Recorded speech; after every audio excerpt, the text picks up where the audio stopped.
గృహ నిర్మాణం చేసుకున్న తర్వాత ఈ గృహ నిర్మాణానికి తెలిసినటువంటి వ్యక్తిని పిలిపించి ఈ విధంగా గృహ నిర్మాణం ఏర్పాటు చేయడం జరిగింది ఇంటికి. ఇక్కడ ఆయన గృహ నిర్మాణం చేసిన తర్వాత ఈ ఇంటిలో చాలా దోషపూరితంగా నిర్మాణం చేసుకున్నాడు ఆయన. ఈయన గవర్నమెంట్ ఎంప్లాయీ వలన చెప్పేవాళ్ళు చాలామంది ఈ విధంగా చెప్పి వెళ్ళిపోయినారు. కానీ ఈయన పూర్తిగా ఇల్లు ఒక పోర్షనే కట్టేసి ఇది మొత్తం కలిసి 70 అడుగుల స్థలం, ఇట్లా 50 అడుగుల స్థలం, ఈ ఒక్క భాగానికే 18 అడుగులు వెడల్పుతో 52 అడుగుల పొడవుతో ఇది నిర్మాణం చేసినాడు. ఈ ఒక్క ఇల్లును కట్టడం జరిగింది.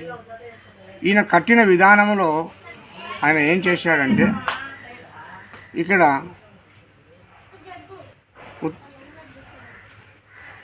వాయువ్య భాగంలో కాంపౌండ్ వాల్కి ఆనుకొని మెట్లను వేయడం జరిగింది.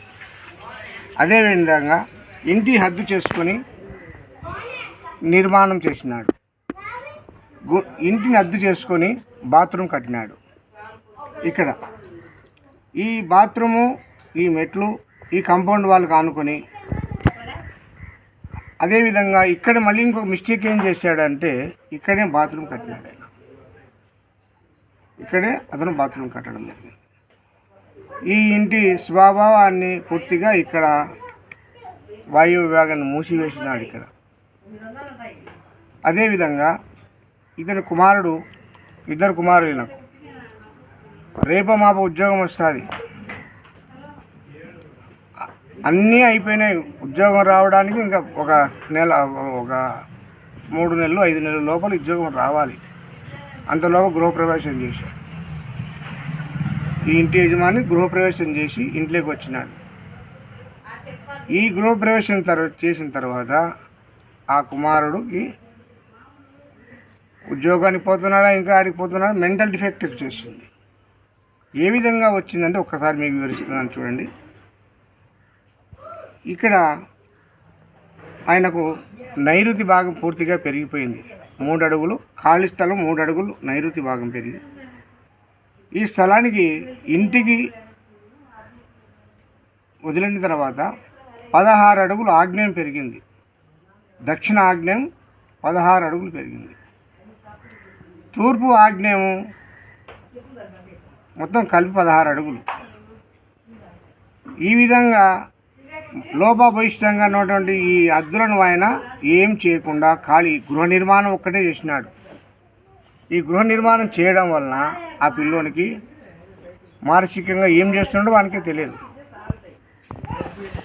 అది ఒకటి. తర్వాత కొంతకాలం తర్వాత ఒక 5-6 సంవత్సరాల తర్వాత ఆయన అటాక్ వచ్చి సడన్గా చనిపోయినాడు. ఆ చనిపోయిన ఆయనకు ఇంకో కుమారుడు ఉన్నాడు. ఆ కుమారుడు ఎక్కడో ఒక చిరుద్యోగి.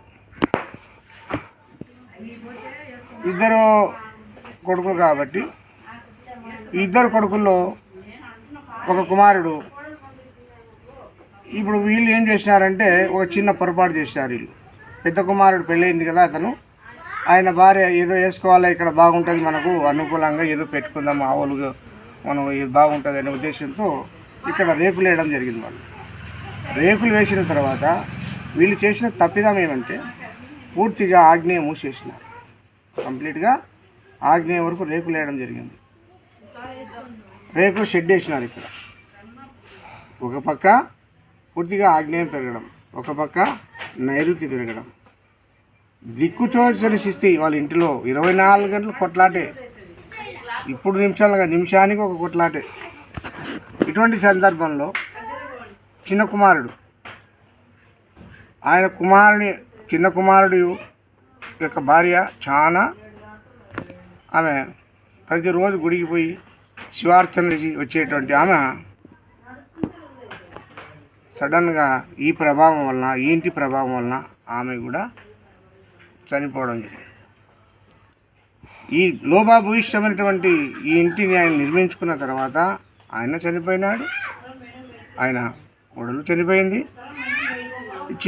చిన్న కొడుకు అనాథ అయిపోయినాడు, చిన్న పిల్లలను సాగలేక ఇబ్బంది పడుతున్నాడు, అపలపాలైనాడు. ఈ విధంగా జరిగినటువంటి ఈ ఇంటి దోషాలను నివృత్తి చేసుకోలేక వీళ్ళు చేసిన తప్పిదం ఏంటంటే ఎక్కడ కంపౌండ్ సరిగా కట్టుకోలేదు, అద్దరు వదిలేసినారన్నమాట. కాబట్టి ఇటువంటి దోషాలు ఏమన్నా ఉంటే మీ ఇంటికి ఇక్కడ దక్షిణాగ్నేయం పెరగడం కానీ, దక్షిణాగ్నేయం పెరగడం, నైరుతి పెరగడం, వాయువులో గుంత సెప్టిక్ ట్యాంక్ పెట్టడం, ఈ 3 ప్రభావం వల్ల ఇక్కడ పూర్తిగా ఈశాన్యం అనేది లేదు, ఈశాన్యం పూర్తిగా లేదన్నమాట. ఈ కారణాల చేత ఈ ఇల్లు అనాథ పాలు అప్పుల పాలైంది. కాబట్టి ఇటువంటి గృహ నిర్మాణం చేసుకునేటప్పుడు ఎవరైనా ముందు కంపౌండ్ కట్టుకోవాలి.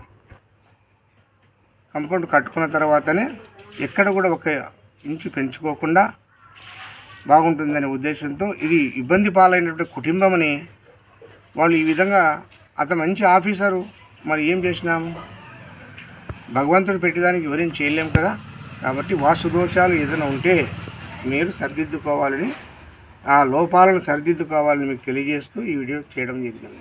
అందరికీ నమస్కారములు. మీ వాస్తు సిద్ధాంతి టీవీ రమణస్వామి.